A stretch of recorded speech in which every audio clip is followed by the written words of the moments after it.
Hello, this is Scriptweaver coming to you from Scriptweaver's anime channel. Today we're going to have a podcast talking about the different aspects of Evangelion and its evolution up to now. Let's get started. Introduce yourselves. You can go first. I'll go first. Nice one. I'm Anax, or Anax of Rhodes. I do an abridged series called Abridgelion. It abridges the Genesis Evangelion. And I also have a personal channel where I do other stuff. That's me. I guess I'll go. My name is Aly, and I have a YouTube channel called Aly The Brave. I'm supposed to be an anime reviewer, but I currently don't make too much content, but look forward to first impressions, reviews, all that kind of stuff. So that's me. I'll go then. I'm Frodanis. I am just some guy that likes Evangelion. I really don't have anything like a YouTube channel. I'm just here. Hey, I'm Nick Knack. I don't really have a YouTube channel either, but I'm here to give my input. He's here to fill the diversity quota. Alright, so what's the first question, Scriptweaver? Whipscreever? Yeah. You can call me Script if you want. Alright, cool. Okay, what was your first experience with Ava, and how would you describe this experience, or how did you grow from this experience? My first experience with Evangelion was back in high school. I used to get my grandparents to tape cartoons on Cartoon Network, and somehow one or another they got Evangelion taped with that, so I would sit in the basement and watch Evangelion. Little did I know it was Evangelion. The first episode I watched was episode 21, the one with Asuka's Ava 2's arms getting chopped off by the aluminum foil guy. I forget his name. And the one where Shinji goes crazy and has the hallucination of Misato, Rei, and Asuka on top of him. That was an experience.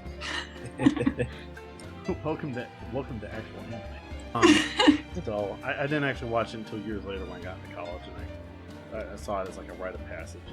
Like something I kind of needed to do if I was going to stick with anime. I completely agree with you. I watched Evangelion the first time right before I graduated high school, and I got the perfect collection for my birthday, and I sat down in my room and I watched all of the show in about 2 days, and then watched End of Ava. And it absolutely destroyed me, and I also saw it as a rite of passage thing. It definitely kind of taught me some life lessons and told me, this is what you need to do when you grow up. You need to be happy with where you're at and everything like that. So I also had quite the experience with Evangelion when I was younger. I was still around in high school. I was around 14 years old when I first watched Evangelion, and I was just coming off the coattails of the original Fullmetal Alchemist, which was quite the ending to really leave it at, and trying to fill some kind of void, I ended up watching Evangelion because I heard a lot of good things about it, and I was new to anime at the time, and as everyone's been saying, it's a rite of passage to watch a show. So when I went into it, I expected to watch something that would have been possibly action-packed and got something that changed my life completely, really. It changed my way of thinking from more of a coasting through life kind of feel to try and really grab a hold of what I really want to do for myself, and that really hasn't paid off nowadays because I still don't know what I want to do with myself, but it has given me the motivation to try and get out there and do what I want.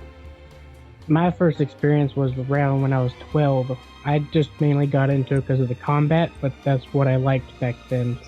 And then a couple of weeks ago, I started watching it again, and I started actually analyzing and getting into it and more interested. Cool. You guys had such deep, profound experiences. I was just what the heck is this? This is junk. No, I watched it years later again, a second time, because I had to observe it for Abridgelion. Then the pieces started to come together. It really took a second watch and some context before you can really appreciate the series in UE. Oh, I definitely agree with that. I definitely didn't appreciate UE until either the second or third time I watched it all the way through, because I kind of thought that it was a pessimistic movie as well in the beginning. I think everyone's first watch of EOE is more of a shock factor than it is anything else. There's a lot of shocking things that happen in that movie that you didn't really expect from the series. I mean, the series sets you up from some pretty depressing stuff, but EOE really takes it to the next level. But after watching it the amount of times we've watched it, really, nowadays you can really go into it and analyse it and really find out what it's about. But I remember my first time watching it, and I remember feeling particularly a mixture between sadness and shock for the majority of the film, especially the final scene. I definitely agree with you on that. For me, when it came to my first experience with Evangelion, I know I was very young, and it might have been around the time I first came in contact with Iria, and Iria was my first anime. And I remember my brother would bring home DVDs from the Evangelion series, and he actually had a copy of End of Evangelion, as well as these collectible cards. He was a pretty big fan, pretty big. And he actually had this really cool poster that I had for many, many years of Rey praying to the moon or whatever. And so when I went to Blockbuster when I was like 8 or 9, I saw a DVD copy of Volume 1 and Volume 2. And, well, Volume 1 and VHS Volume 2. And it led up to the 4th episode of the series. I watched the Volume 1, saw the VHS, bought the VHS for Volume 2, and that was my experience with Evangelion up until high school. When I finally got into high school, I saw the other 22 episodes, and man, it really got awesome after episode 15. It was really great. What I especially like about Evangelion is, your first time watching through the series for the first 15 episodes, you don't really get the subtle hints about what's going to happen later on. Like, when you watch through it a second time, it's like this kind of homecoming kind of thing. You're watching through it and you're realising all these little tidbits, all these points where these characters are letting on that they are more messed up than what they really are, and by the time it does hit episode 15, it becomes very apparent how messed up they are, but before that, they kind of hide it, and they hide it very well for you not to realise it the first time. What I liked about it was that they had it set up where they would have subtle hints, but the hints were made obvious to me at least because of the fact that everything else surrounding the show was kind of dull and low tone. Like, it fell into a very strict pattern of beat the monster, monster's dead, everybody's alright, nobody has to panic anymore. And when you see that pattern, you notice more things when things start to settle down. Like Adam being brought to Gendo after Asuka's first introduced. Like, you know, stuff that pricks up your ears. You know what I'm saying? Oh, I agree, because I just remember how the beginning is very fan servicey in some aspects, and then it slowly gets more serious as the show goes on. And that was definitely something that I didn't expect, but smacked me in the face by the time that I did get to around episode 15 and later. And I will never forget how I felt when I finished that show. It absolutely destroyed me and wrecked me, and I couldn't not think about it for days and months after I finished that show. I think people that claim the void with things like Conrad really haven't experienced the void that is the end of Evangelion. And rebuilds do not fill this void. Nothing fills this void. Nothing can ever fill this void. It's the worst feeling in the world that you'll never feel something like this again. There was only one anime that sort of filled the void, but it is nothing like Evangelion at the same time. It's very philosophical and deep like Evangelion. Nay, say maybe even more deep and philosophical, but it's not the same thing. And I actually mentioned to Aly before this podcast, it was Serial Experiments Lane. Lane is interesting from many standpoints, but I really need to rewatch it because I watched it years and years and years ago, so I barely remember it. I also haven't even seen it myself, so I can't confirm or deny what you said about it being more like Ava and filling that void. Never heard of it. Yeah, it was more cult than a lot of other shows out back in the 90s. Its animation was really nice for its time, and I'm not gonna lie, it was one of the few animes that actually make me tear up a little at the end. Okay, let's go into the next question. What are your personal takes and personal opinions on the more deep moments of the show? My initial thoughts were like, this is pretty pretentious, like it's trying too hard to tell a serious moment, but I mean, like I said before, having the context and watching it over a couple times, I'm starting to fit the pieces together, and I'm starting to appreciate it for more than what I used to. I think that the rebuilds have a lot of the same things of the original series, and it expresses them in a much more palatable, easily consumable fashion, if you understand me. I can definitely understand what you're saying about the rebuilds. To me, though, I felt like that the rebuilds kind of seemed to tone down the seriousness that the show was trying to portray. But to me, I definitely took them for as optimistic, although the show originally kind of comes off as pessimistic. And I will agree that, like, in End of Evangelion, which is probably the deepest part of Neon Genesis Evangelion, since it is basically like the companion piece that you need to see to fully understand the show in its entirety. Yeah. The first time I watched it, as I had mentioned previously, I thought it was very pessimistic, but then around the second or third time watching it, that's when I started seeing all of the uplifting messages that you can take control of your life. And as the famous quote in the show is, like, anywhere can be paradise as long as you have the will to live. So those are my opinions on the deepness of all of it. The deepness of Evangelion is a weird situation for me because there's two areas of deepness you can really talk about. It's either the symbolism, which is a very personal kind of thing, which you know, if it's going to be symbolic, let's take for example other movies that try and be symbolic. They may or may not rub off on you in a different way. End of Eva is the same thing. Someone might have the symbolism of End of Eva or Evangelion itself blow completely over your head. But for me personally, the symbolism really hit home around End of Evangelion, especially with putting together some of the imagery that popped up there. Not the first time through, like I said, shock factor really kicked in, and you really had to, like, I was just kind of perplexed the whole way through the movie, if anything, but I'd say about the third or fourth time through End of Eva, I really started to start piecing together what was actually happening during then.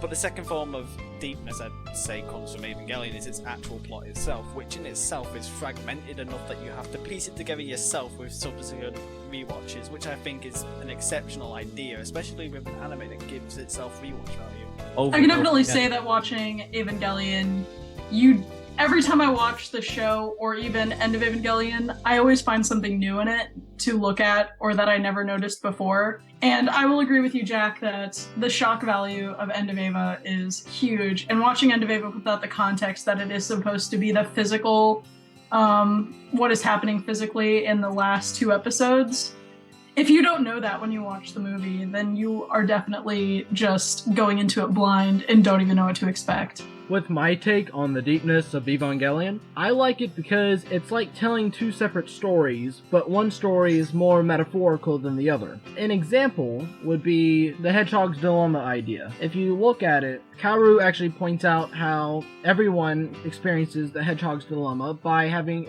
their own AT fields, anti-terror fields.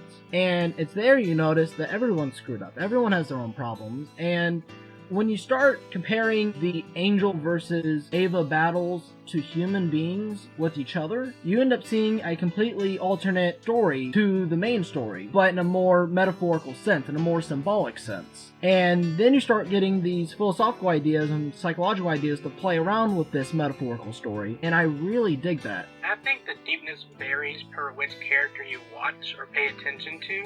As for Shinji, he's been hiding his emotions, so to speak, from people, and then there's the third child that isn't afraid to express her emotions. And then Ray, he's kind of iffy on who she talks to with the emotions. That's what I got from it. Alright. Let's hop along to the next question. Let's talk about the evolution of Evangelion as a show and franchise. My personal thoughts, just to start off, is that I don't think Anno originally wanted the show or intended the show to become as big as it is. And I think a lot of this exponential growth was out of situational, necessities, more so than intentional growth. I'm not sure if what I'm saying makes sense, but that's how... No, I completely understand. I got... excuse me. I get what you're saying. If anything that really caused Evangelion to really boom the way it did, it was the way it caused mostly a riot within the actual anime industry itself, meaning directors had more artistic freedom with their actual shows after Evangelion was released. Simple as that. But after Evangelion really pioneered the whole add more art into anime, and not just animation-wise, but add more actual meaning into your show other than just big robots punch each other. I agree with you, and I really love the fact that Anno made Evangelion as a reminder to himself after his whole experience with depression and in his own life, just everything that he had to experience. So once you know that he made it for himself and it blew up because it was so relatable to so many others, it's really interesting to see how it did end up changing things, because as Jack said, there was so much symbolism and so many different kind of film theories that you can even apply to End of Eva or even the show itself that holds so much meaning. And it did teach people that you can be a little bit more free and hide messages from yourself into your show. Anax, you got any thoughts? Nah, not really. They said it well. Nicholas? I don't really have any comments for it. Alright. Well, in terms of the actual franchise itself, and are we talking about the direction it's gone, or are we talking about how it's actually just grown to influence things? Are we talking internally, how it was made, or how it's affected culture? We're talking more franchise, more... We're gonna talk about the culture affecting next, but for now we're talking about more the franchise explosion, the direction it's gone to. Well, rebuilds are... If we're talking the direction it's gone to, then I guess you're on about rebuilds. And, well, rebuilds are an interesting statement for me, because they're a thing I love, at the same time as a thing I despise. Now, But 1.0 to me was interesting because it was just a complete retread of Evangelion with like a few scenes missing and an animation boost. That was nice. 2.0 is the point where I start to despise the rebuilds. I don't like Shonen Evangelion. I get that Evangelion was very not necessarily positive, but it held away its feelings quite well during its middle area, and that's the thing I don't like about 2.0. I feel like it's too, to put the sense of the word away, too positive for Evangelion. I know that's quite a bad thing to say, and also it introduces a character that doesn't really get much screen time, which is a shame for her because it would have been interesting to have an extra character in Evangelion. And 3.0 is like the biggest like middle ground for a movie I've ever seen in my life. So I don't. 3.0's plot is confusing. It's back and forth. It feels like this first half to a like 2-part movie, which I probably imagine was the original intent of it. But the direction of 3.0 and the way the movie was actually created and the way it feels and looks atmosphere-wise is, in my opinion, really, really, really good. I can see what you mean about that. To me, for how the show goes from you have this original series that is so deep and different and tackles all of these issues that weren't heavily talked about at that point in the 90s, especially with like End of Evangelion coming, and then a few years later you get these rebuilds, and the first one is exactly just like a quick, high-paced, very fast-paced like redo of the first half of the show, and then it divulges into something that's completely different from the original show. Like, you get introduced to all these characters, and to me personally, I felt that a lot of what the rebuilds did kind of ruined the integrity of a lot of the characters in the original show and like their backstories, because you don't get the backstories that you did. And I mean, you can't ask for too much in movies that are, you get, I think they're what, like 2.5 hours each, so you can't put everything in there that you have in the original show since you don't have that time. But at the same time, I felt that it didn't use its time effectively to hold everything that it did with the characters originally. But at the same time, the rebuilds can be enjoyable, especially with the animation like boost that it did get. And 3.0 as its own story is very interesting, especially since how the original franchise was and how it changed. And while my own personal opinions about the rebuilds, I kind of love and despise them just like Jack said, but I find myself more in the camp of not liking them at all. Very interesting thoughts. Alright. Now, I just want to throw this out there. I thought this was a very interesting, a little bit of a comical tidbit I learned about a little while ago. Did you know there's actually a bucket, like an actual bucket they put like dirt in and stuff? There's an actual bucket that's Evangelion style. Really? Yeah. Interesting. There's also camping tents that are Evangelion style. Oh. Guess what's styled as? Rebuild? The pyramid and the underground base. That's amazing. I'm looking The this nerve up right now. camping gear. Nerve camping gear. I need it in my life. Oh my It is expensive though. In American dollars, the tent is $220. Oh, never mind. That's a pretty plain tent for $220. Yeah, and the bucket is $50, I think. Oh. I don't think I need an Evangelion bucket that bad to spend $50 on it. We could go to I NG, think I'll go I'll to skip on that. NG summer camp and sleep in nerve tents and sit on Ava buckets and eat from our Shinji lunchboxes. All I need. And all the boys are dressed up like Shinji and Kaoru, and all the girls are dressed up like Asuka and Rei. Oh, that's just creepy. Do we get our own, like, special camper plug suits? Of course, yeah. Yeah. With the air suction and everything. All snap. They inflate, so no. they act like super sleeping bags. Oh, and instead of actual robots, you guys get costumes that are fashioned like Ava robots. Are they made out of cardboard boxes? Of course! Where else are we gonna make them out of? Actual cloth? Ava buckets, duh.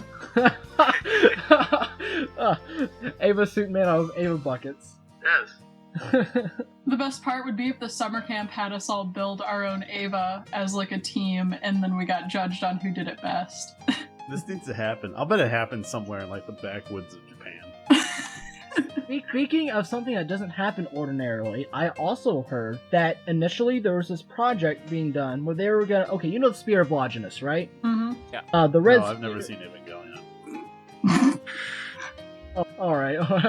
Well, Japan had this fundraiser where they were supposed to have a miniaturized Spear of Longinus, about the size of your hand or so, and they were gonna try piercing the moon with it. Yeah, Yeah, I heard about this. but it went belly under. I don't think they could raise enough money. It's supposed to function like the moon, like the actual Spear of Longinus. Yeah, once, like, you know, Ava Unit 1 awakens in our world, it's going to come back and we'll have the whole human instrumentality thing happen. It'll be great. Tree of life, everybody! Yay! Destruction of the AT field, the destruction of our egos, all of it. We all turn to orange goo. LCL, everybody. Tango party! I am not placing my fate in the hands of a mush for brains 14-year-old boy.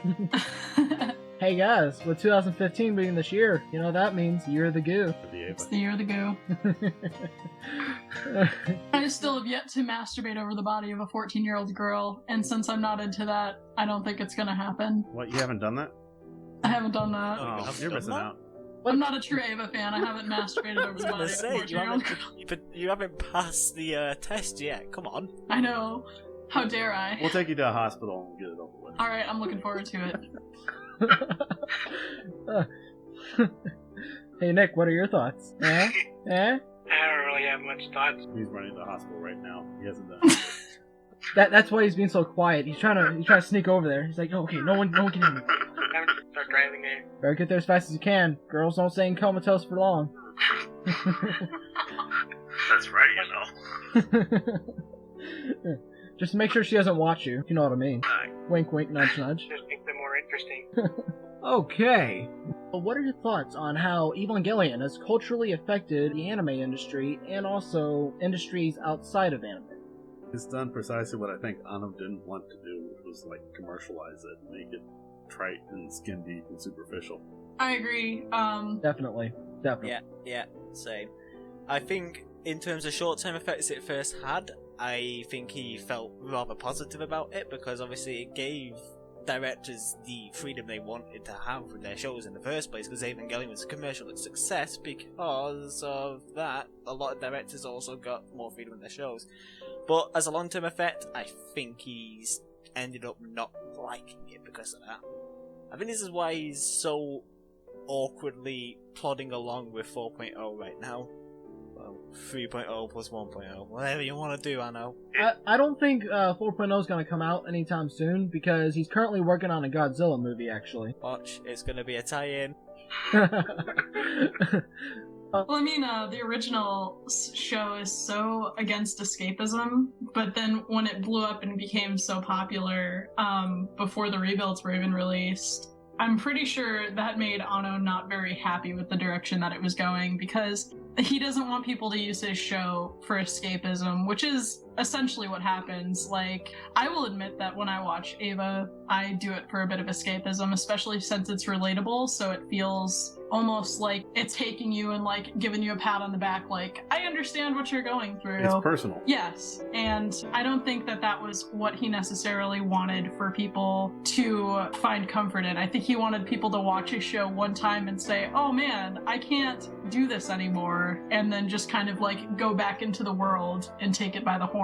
I think Ano had 3 parts to himself, 3 phases he went through. I think the first phase, when he was in production of making it and when he freshly finished it, I think he was very proud of the show, or not exactly proud, but he was very sure on his ideals for the show, and he had a very firm ideal for it, and I know he was very confident and sound on what 26 was supposed to be, as I tried explaining it in my video on my channel. There's actually interviews where he says he wanted 26 the way it was, that's that. And I think that the second part of him basically had him morph into more of a negative person about the show, because when part 2 of him came out, he finally saw the response of the show, and he did not like that response. It was like you guys said, it was very much against his plans. He planned to basically have an anti-fan service, anti-indulgent show, and people somehow took it and turned it into something self-indulgent and escapism and fan service like, and that really pissed him off. You know, it's like he tries so hard to make one thing happen and people just go around, just turn it all around. And I think part 3 of Ano is him building the rebuilds, and I think at this point he's basically like, screw it, whatever, I'm happy again, I get a wife, yada yada, I give up, I'm just gonna help him indulge, I don't flipping care anymore.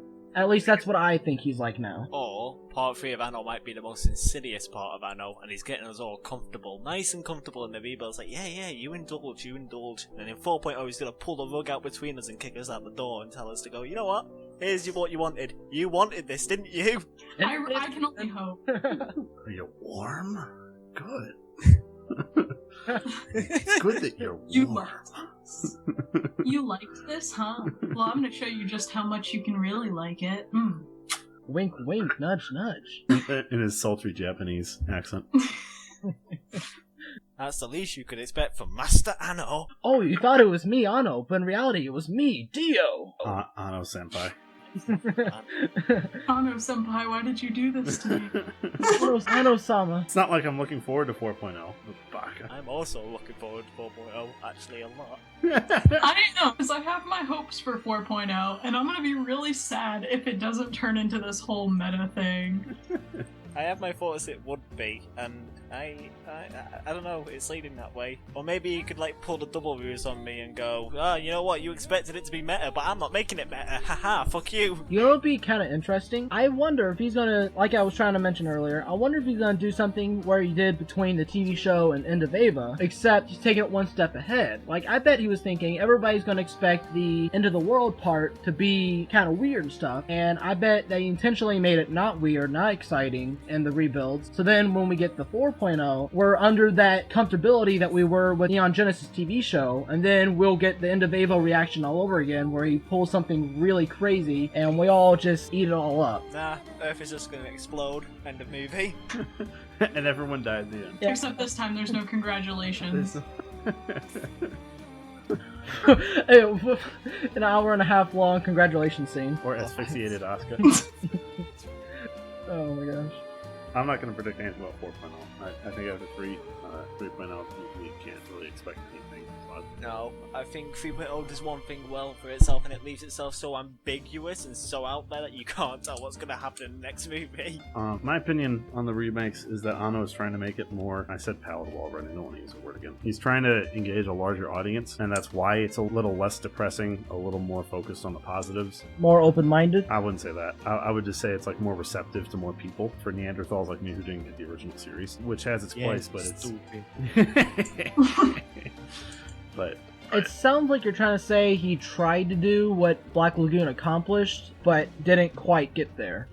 Because Black Lagoon answered to both the highbrow audiences and the lowbrow audiences. And with Evangelion, it answered to the lowbrow audiences, but it didn't quite answer to a lot of the highbrow audiences. Kind of. Well, here's the other thing, too, is that the culture's kind of changed. There seems like to be this generational gap around the early to mid-thousands, where anime became a lot more focused on the visuals, a lot more skin deep and not profound and whatnot. Like, I'm watching an anime from like the 90s and I'm like, this is actually pretty interesting and it's engaging me and stuff.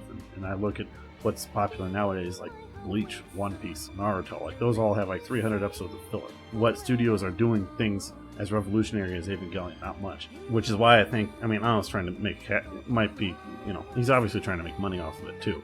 You can use that argument as well, but he's also wanting more people to watch his stuff, so he's trying to engage that part. Yeah, I guess I can see. I would agree with you then. I would concede that. Remember the thing what he said when he released 1.0. The rebuilds were going to try and combat the current stagnation that is within the anime market, and they didn't really do that. Not so one, I wonder. Not 1.0. He's trying that. I mean, in 2.0. Neither did 2.0. No, because 2.0 didn't really combat stagnancy. Okay. I have 2.0 with me, and I read the little insert that they had, that Anno wrote inside of it. 1.0 was supposed to be a rehash of like the first 6 episodes of Evangelion, and they followed that pretty faithfully. 2.0 is supposed to be the start of the break in the, you might think, it's not an actual alternate universe, but you know what I mean. The break. Well, in the universe of the show. Yeah. And then 3.0 is supposed to strictly do its own thing. Like, this was intentional from the get-go. So you're saying all 3 movies are pseudo-separate from themselves? Well, they have different purposes, but they do have a purpose beyond, well, let's just mess with the fandom. That might kind of explain the differences. Like, I can't really say for sure on this because I have not seen the movies fully on my own behalf, so I'm not sure if my own opinions sound, but is it true that the characters seem to change between one movie and the next one? Between 2 and 3, yes. Absolutely. Good reason for them to change between 2 and 3, Yes. considering the amount of time between the 2 movies. Yeah. Mm-hmm. Yeah, that's like a decade and a half or something, right? Yeah, 14 years. So. Alrighty then. Alright. What do you guys think Evangelion will grow into in the future? Kano's gonna make 4.0 in like 2025, and then he's just gonna let it. He's just gonna put it to rest. He's gonna hand it off to whoever's in charge of it. Studio Kara? Yeah. Well, I mean the entire franchise. I thought the remakes were made by someone besides Studio Kara. No, I think it is just Kara. Okay. Well, then he'll probably just hand it off to Kara and say, "I'm washing my hands." It's kind of like George Lucas has washed his hands of Star Wars. Yeah. I can definitely see that, actually. I can definitely see that happening. I think he wants to move past Evangelion as a thing, and that's why he's really pulling his feet about with 4.0. I also agree, because it seems like he made Ava as, this is what I need to make right now, and once this is done, I'm going to forget this period of my life and let it go. But then it got popular, and he wasn't allowed to let it go. So then he came back with these rebuilds, and he rehashed the series once again with the rebuilds. And now I'm pretty sure I agree with everyone else that once he's done with it, he's probably going to be completely done with it after this time. But see, I wonder if he's trying to delay ending it all, because, like I said before, he's planning on directing the new Godzilla movie in Japan. And I know it's going to take at least 6 months to do. So he obviously wouldn't be working on Evangelion during that same time, would he? Probably not. So it makes me wonder if he's wanting to put off finishing Evangelion, to see how far the fandom goes, or at least have an interest in the rebuilds. I'm just throwing that idea out there. Well, he also could definitely be using the rebuild's success for his own success, which is why he's delaying it as well. So you think he's also indulging into the franchise? I think it's quite possible. I definitely don't know for sure, especially since I haven't read too many interviews with Anno, and especially since I definitely don't know him personally. But Evangelion is the one thing that he has done in his career that is, you can say that is his signature thing that he's done, and that is the thing that he will always be most well known for. So I think that since he never kind of wanted it to be that way, he wanted to make Ava and then go on to do even better things. Ava's kind of been what's got him the success that he has now. It's chaining him up to the past. I think that Evangelion is already transcending several, even a couple of generations of anime fans. So it's like he feels like he needs to engage the newer folks too. He's like, this is a brilliant opportunity for him. I mean, think of artists of the past whose work wasn't fully appreciated until like decades or centuries after they're dead. Anno can have his stuff appreciated, critiqued, analyzed. He can be interviewed more on it, like while he's still alive, while he's still in his, I don't know, however old he is, but he's not about to drop dead anytime soon. So it's like his prime, I guess. Yeah, you might say that. Isn't he in his 50s right now? I'll find out. Give me a second. Age 55, yeah. Yeah, he's fine. Wow, he's younger than my mother. Actually, he turned 55 yesterday. Oh. Oh, wow. His birthday is May 22nd. I'll be darned. Oh, that would have been 2 days ago for me. Well. Wow, nobody was talking about this anywhere online. Wow. I guess happy belated birthday to him. Happy birthday, Anno! Congratulations. Congratulations! I guess we've also, told the internet when we filmed this podcast. Oops. Oh. So if this doesn't get up until a month later, they'll be like, what? It's not May 22nd, what are you talking about? Crazy YouTubers. We've dated ourselves. Oh no, just you wait. 20 years from now, people will be like, oh gosh, this is so old. They're talking about May 22nd, 2015. What are they talking about? They were back in the year of the Ava. Did they? Forever in the year of the Ava. They don't even know what they're talking about. They don't got time for that. By the way, you guys should definitely check out Anax's Bridge series. It's very funny. If you're willing to laugh at yourself when it comes to continuity with Evangelion, you'll love his stuff. Dude, that guy's terrible. He uploads content about as often as the Senate passes the budget. What, you mean like half of my YouTube community except for the reactionary videos? Indubitably. My dear Toshi.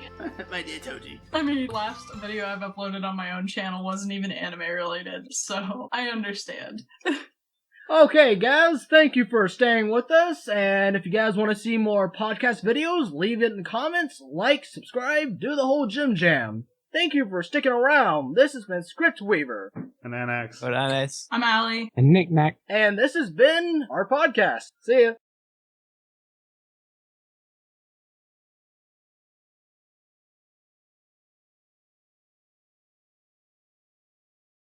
Surprise, motherfucker.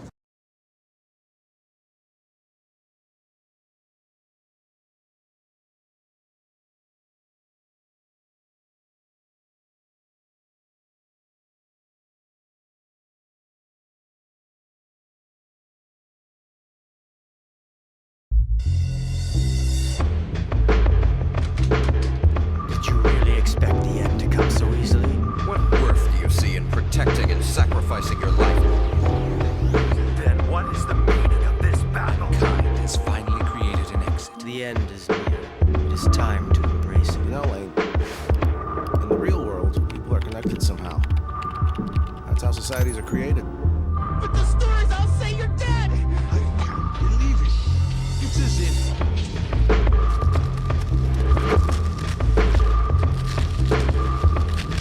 What am I doing here? In this miserable place. Lord of darkness of the full world, I call upon you. That's right. I am no more or less than myself. I am me. Sword of the cold dark void, free yourself from the heaven's bonds. Become one with my power, one with my body, and let us walk the path of destruction together. But it's different somehow and a heck of a lot more powerful. What's going on? There's still so much left to be done. I want to stay. I don't want to die. What does the scouter say about his power level? It's over 9,000! What, 9,000? There's no way that can be right! There must be an answer. Stop it now,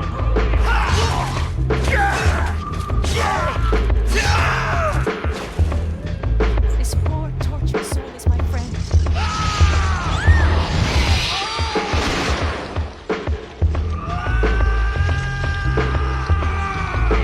I'm not scared. Do you even know who you are? It is time to realize exactly who you are.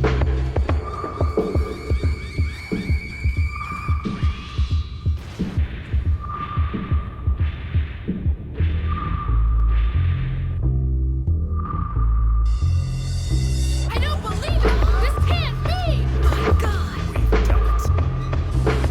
Hold your tongue.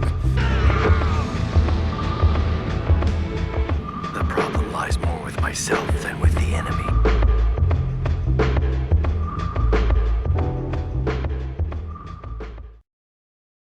What is a dream? We have the dream now. What is a dream? We make the dreams come true.